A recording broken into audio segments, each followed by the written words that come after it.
vraiment de créer une relation de proximité, une relation très proche entre les deux ministres, parce que c'est le degré juste au-dessous du degré de nos présidents.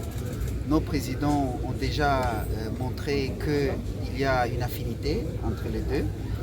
Et maintenant, c'est le degré des ministres et aussi nous avons apporté des institutions publiques pour qu'eux-mêmes aussi puissent créer des liens pour que cette forêt ne se ferme pas, mais continue à se développer même sans notre participation directe.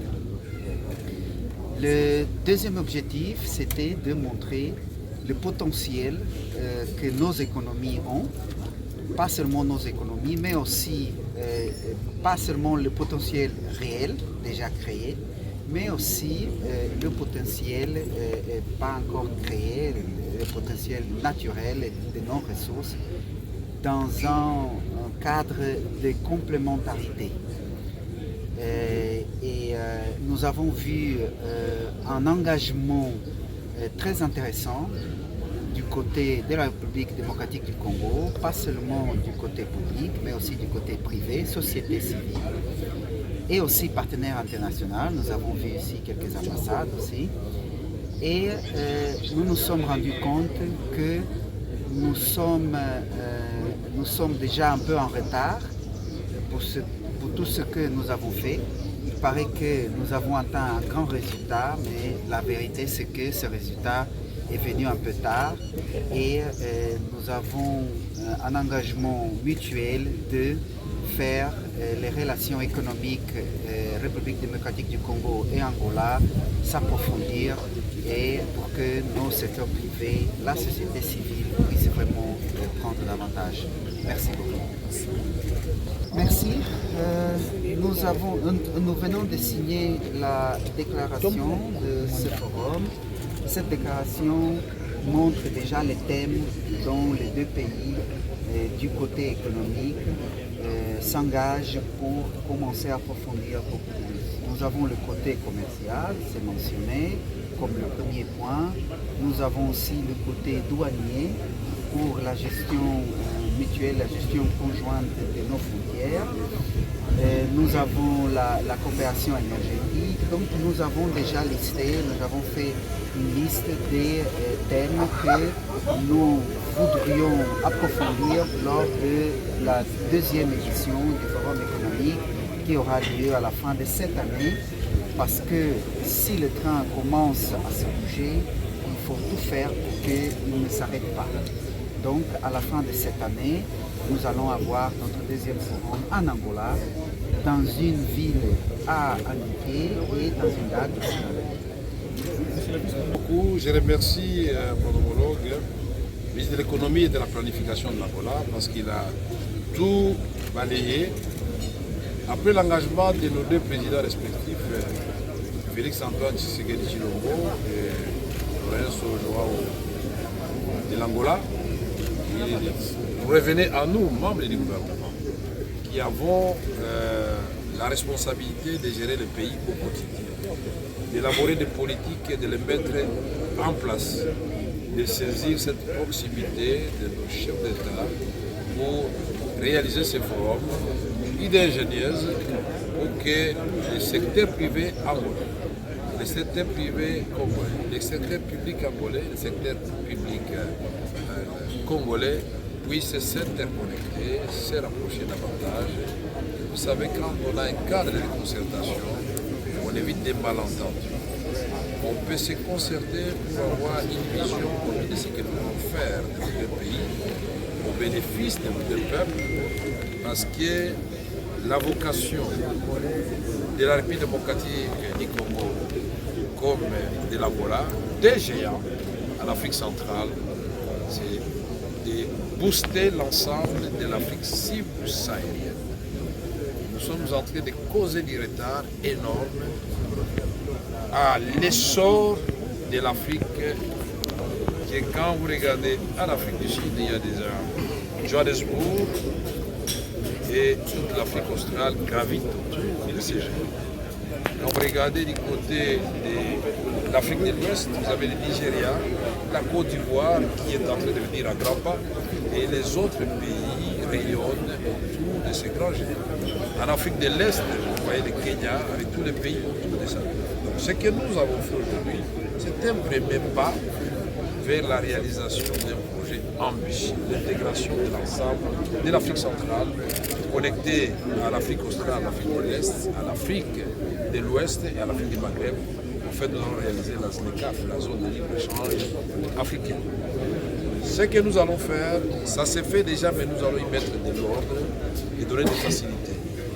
Les Angolais vont à Kinshasa, au Congo, les Congolais vont à Luanda et en Angola, mais il y a des fois où ça se passe dans des conditions qui ne sont pas régulières et qui sont suivies des mesures qui sont immédiatement inacceptables. Nous avons parlé de tout cela pour que désormais, que les Congolais n'aient pas à chercher à passer par des voies clandestines, ou la monnaie, par les voies clandestines. Il peut désormais passer par des postes frontaliers établis que nous allons indiquer. Voilà pourquoi la présence des gouverneurs des provinces frontalières ici, c'est d'abord faciliter la circulation des personnes intérieures bien. On vous donne les visas au poste frontalier. Vous ne passez pas à l'ambassade. Au poste frontalier, vous présentez votre passeport, vous avez des visas. À l'aéroport, il dit que vous avez des visas. Mais comme l'a dit mon collègue, le communiqué final doit être finalement l'outil à la disposition des gouvernements pour que chaque gouvernement, en assignant les missions au ministère sectoriel, puisse traduire ces communiqués finalement à l'action. Et cela va appeler certainement que les deux pays puissent encore, au cours d'une commission mixte, adopter, comme l'a dit la journaliste qui a posé la question, que nous ayons des accords.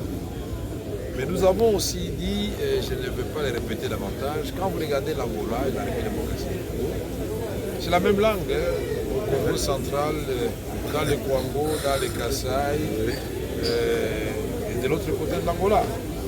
Quand vous lisez l'histoire, les Portugais avaient tenté d'abord de coloniser la République démocratique du Congo, mais qui Vita et les autres les ont repoussés, mais ils ont dit, nous prenons quand même repli en Angola. Mais ils ont divisé le royaume du Congo, puisque ce royaume partait de la République démocratique du Congo jusqu'en Angola. Ils ont divisé, les autres sont venus diviser l'Empire Lunda, qui partait de la République démocratique du Congo jusqu'en Angola, jusqu'à chez nos voisins zambiens. Et tout cela, c'est ce que nous appelons des frontières artificielles. Mais culturellement, nous sommes les mêmes peuples qui gravitent autour des mêmes ambitions et attentes que nous, les gouvernements, nous devons réaliser. Nous disons aussi, mon collègue a parlé ici des infrastructures de transport. Il s'agit des routes, il s'agit des rails, il s'agit des ports. Comment expliquer que nous puissions transporter les minéraux de Kobesi avec des gros camions sur des longues distances jusqu'à Kasumbalesa, alors qu'il suffit de relier les chemins de fer, le bout des chemins de fer qui reste, Kolwezi, Dilolo, et vous êtes en Angola et vous avez un grand port de Lobito. C'est-à-dire, le port de Lobito, pour ceux qui ne comprennent pas, va être valorisé. C'est-à-dire l'Angola gagne. La République démocratique du Congo va payer moins cher et va gagner du temps sur la quantité de minéraux transportés. Il va aussi gagner du fait que la route qui est chaque fois secouée par des gros camions ne sera plus abîmée. Et nous aurons désormais une sorte de porte de sortie et le contrôle sera facile. Nous pouvons parler aussi des produits vivriers. On va appliquer la loi des avantages comparatifs. Si l'Angola, par exemple, écoutez, moi j'ai produit les soja, la province du Congo central peut produire les haricots. Et on se complète au lieu de faire tous la même chose pour chercher à vendre à l'extérieur et se faire une concurrence déloyale. Nous commençons à ne pas satisfaire nos peuples, les surplus, on a une politique commune pour la commercialisation. On va le faire avec Inga. Mwenga, il y a une demande déjà de la République d'Angola de 5000 MW. Vous vous rendez compte? Mais ça valorise le site d'Inga. Mais Inga a vocation d'intégrer l'ensemble de l'Afrique, notre continent. Inga, quand vous branchez sur le barrage d'Anchois en Égypte, nous donnons du courant à l'Asie du Sud-Est, à l'Europe méditerranéenne. L'Angola a du pétrole, mais nous allons chercher du pétrole. Notre quantité est certes insuffisante. Il y a une raffinerie qui est en train d'être construite, je crois, à Cabinda, si je ne m'abuse. Mais le gouvernement angolais d'ici, le gouvernement congolais veut prendre des actions dans ces raffineries-là. Et le gouvernement congolais les fasse, puisqu'il s'agit de notre bien commun. Mais nous devons le faire, pas au détriment du Congo central, pas au détriment du Kasaï, pas au détriment du Kwango, pas au détriment du Lualaba, et non plus pas au détriment de l'Angola. Voilà pourquoi nous avons dit un partenariat stratégique, mutuellement avantagé et partagé par les deux pays. C'est le point de départ, mesdames et messieurs de la presse. Peut-être qu'il faut prendre date. Quand on a commencé la construction de l'Europe, c'était deux pays à Maastricht, la France et l'Allemagne. Vous avez l'Angola et la République démocratique du Congo. Je ne suis pas un prophète. Quand je me lance dans une bataille, on finit toujours par la gagner. L'Afrique va se relever. Et l'Afrique va aimer l'Afrique. L'Afrique va échanger avec l'Afrique. Obrigada. Merci. Merci. Monsieur le secrétaire d'État du gouvernement de l'Angola, Monsieur le gouverneur de province de la République démocratique du Congo, Madame et Messieurs les gouverneurs des provinces de la République d'Angola,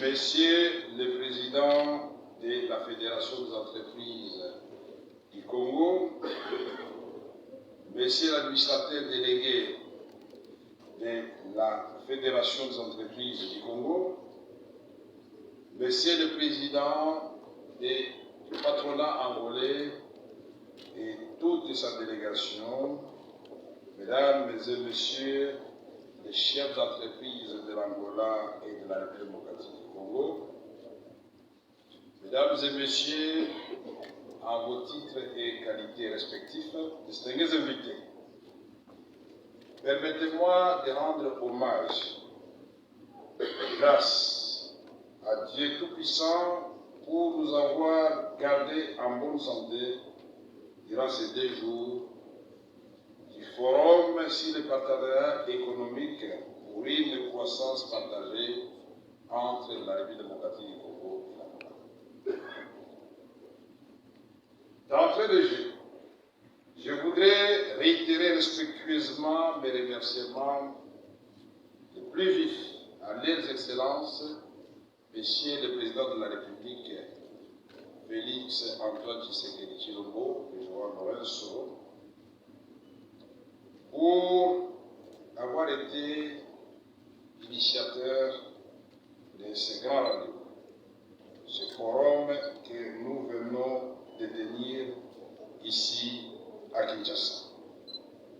J'adresse également mes remerciements à tous les participants de la République démocratique du Congo et de la République d'Angola, à vous, tous ceux qui avez bousculé vos agendas chargés pour surtout ces jours fériés, pour prendre physiquement part à ces importantes assises qui tracent de nouvelles perspectives de coopération économique et de raffermissement de nos liens historiques et fraternels.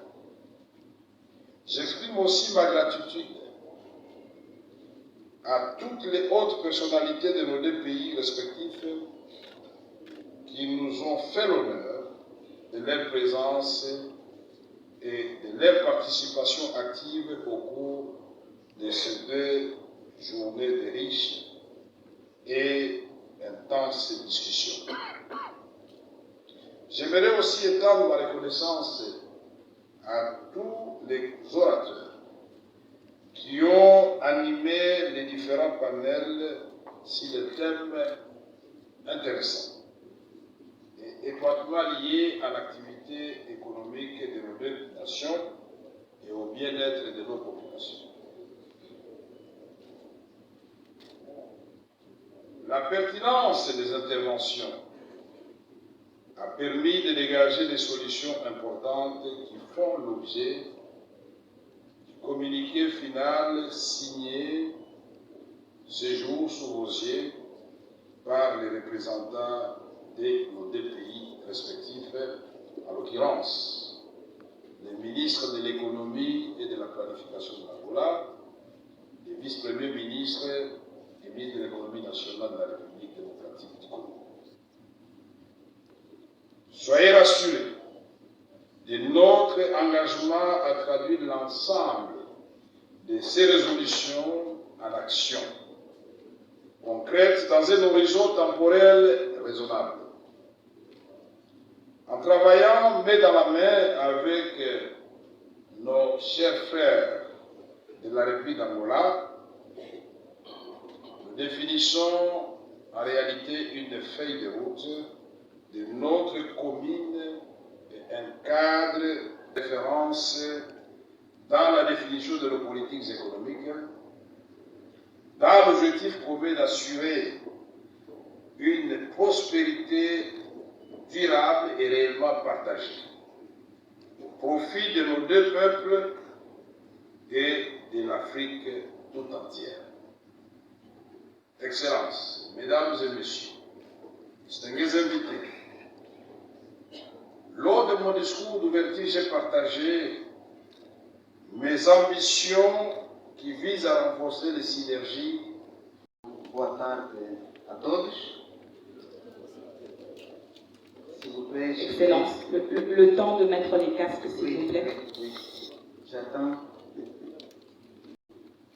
Estimados membros das mais diversas instituições públicas e privadas aqui presentes, vibrante classe empresarial que se deslocou à República Democrática do Congo, a classe angolana, e vibrante também classe empresarial congolesa que participou deste fórum. Minhas senhoras e meus senhores, todo o protocolo observado, é uma honra poder estar aqui. Pour une croissance partagée. Kinshasa, RDC, le 1er août 2023. Sous le haut patronage de leurs excellences, Monsieur Félix Antoine Tshisekedi Tshilombo, président de la République démocratique du Congo, et Joao Manuel Conclave Lorenzo, président de la République d'Angola, édition du Forum économique RDC Angola, placée sous le thème Partenariat économique pour une croissance partagée. Sous les auspices du gouvernement respectif, ces forums économiques dont les travaux ont été présidés par leurs excellences, Monsieur Vital Kamerhe Lwakaningini Kingi, vice-premier ministre et ministre de l'économie nationale pour le gouvernement de la République démocratique du Congo, et Mario Augusto Joa, ministre de l'économie et de planification pour le gouvernement de la République d'Angola, a rassemblé par ailleurs. Ce sont tout simplement les points de volonté entre les deux États. Mais comme vous venez de le constater depuis hier, c'est les deux pays qui se sont engagés parce que cette discussion date de longtemps. Alors, le reste de la mise, comment je peux dire, la mise en application de toutes ces décisions, c'est ce que nous venons de faire aujourd'hui. Voilà, qu'est-ce que le petit peuple congolais peut retenir de ce forum? Non, d'abord, je peux vous dire, c'est la première édition du forum économique dans notre Afrique, je peux dire dans notre continent. Et même hier, vous avez suivi ensemble avec le ministre de l'Industrie, Paluku. Souvent, nous sommes déjà habitués à aller les forums Chine-Afrique, États-Unis-Afrique, mais vous n'avez jamais suivi à aucun jour qu'il y a un partenariat entre les États africains. Et ce que notre petit peuple peut retenir, que c'est une avancée significative dans la diplomatie d'abord, et même sur le plan sécuritaire, même sur le plan économique aussi. Que les deux États se décident pour prendre un engagement ferme pour booster les deux pays.